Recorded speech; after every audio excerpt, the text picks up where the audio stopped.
Bienvenidos al programa de hoy. En él vamos a tratar el tema de las drogas de abuso. El concepto de drogas de abuso se refiere a una sustancia que no tiene ninguna aplicación médica y que se consume con fines hedonistas, de placer o evasión, pudiendo causar o no síndrome de dependencia. Todas las drogas se caracterizan por la psicoactividad, es decir, estas sustancias llegan a través de la sangre al cerebro, cambiando su funcionamiento habitual, pudiendo calmar el dolor, excitar, tranquilizar o distorsionar la realidad. Otra característica es su alto poder adictivo, la capacidad de alterar el comportamiento humano y modificar la respuesta psicomotora entre distintas situaciones. Como principales drogas de abuso tenemos el opio y derivados, la heroína, cocaína, derivados del cannabis, anfetaminas, drogas de síntesis y alucinógenos. Ahora daremos paso a una oyente, que nos llama para contarnos su historia. Hola, buenos días. ¿Cómo te llamas? Buenos días, me llamo Lorena Ramírez. ¿De dónde nos llamas? Soy de Barcelona y he sido víctima de las drogas de abuso, aunque no de forma directa. Quería contar un poco mi historia por si puede ayudar a alguien. Mi padre era adicto a la heroína y murió por una sobredosis cuando yo tenía 10 años. El llegar a casa y ver a mi padre es una imagen que no se me olvidará nunca. Mi padre se drogaba de manera intravenosa.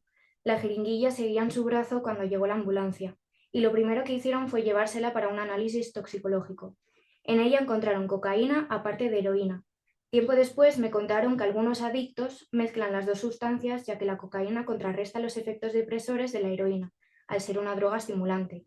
A esto se le suele conocer como speedball.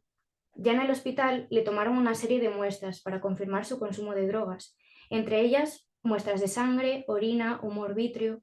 Más adelante le tomaron muestras de la bilis y también le realizaron un estudio en el tronco cerebral para confirmar una auténtica muerte por sobredosis. Ahora me gustaría haceros una pregunta para saber cómo actúan los médicos y expertos en estas ocasiones. ¿Cómo y de dónde se recogen las muestras para determinar que ha habido una droga implicada en la muerte de una persona? Para contestar a tu pregunta, doy paso a dos expertas que nos acompañan en el día de hoy, para hablar un poco de este tema. Las profesoras Margarita y Azucena del Instituto Toxicológico de Madrid. Hola, buenos días. Empezaré hablando sobre las diversas muestras que se pueden tomar en estos casos.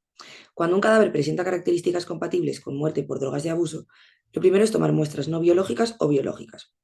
Estas se diferencian entre matices de absorción, como sangre o saliva, y de eliminación, como orina o bilis, siendo estas las que indican un consumo reciente. Hay muchas otras muestras posibles, desde el contenido gástrico al cabello o las uñas. A la hora de interpretar los resultados toxicológicos, es importante la toxicocinética, que nos explica los fenómenos que un compuesto experimenta en el cuerpo, condicionando así los datos analíticos. Por ejemplo, la heroína es un opiáceo, un derivado de la morfina.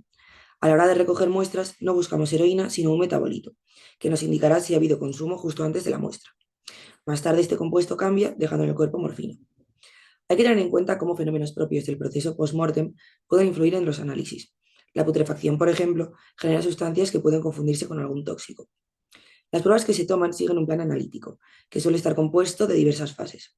Pruebas presuntivas, que sirven para identificar la presencia de grupos químicos compatibles con drogas de abuso, identificación por confirmación y cuantificación por técnicas de confirmación.